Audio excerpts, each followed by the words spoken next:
Hi guys! Good morning po ulit sa inyo. Pag-usapan lang natin guys yung ni Mita Community Standards na kailangan natin dito i-discuss at ipaliwanag ayon sa ating pagkakaunawa guys. Kasi dito guys kay Mita mayroon mga palisiya na hindi po natin basta-basta gagawin na lang basta.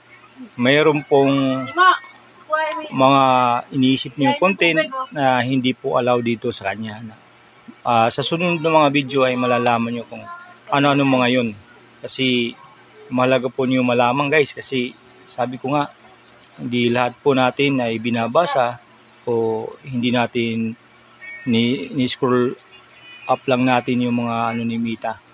Hindi po natin talaga niya binabasa. Kaya ngayon, pagkakataon tayo i-discuss sa inyo at sana pong video na to kung hanggang kailan episode po makarating po ito. Ang mahalaga lang guys, mayroon po tayong paalala na hindi po lahat na naiisip nyong content ay ina-allowed.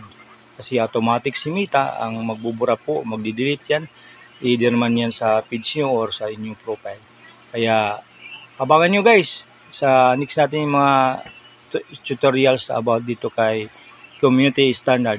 Ano pang inantay nyo? Share and like.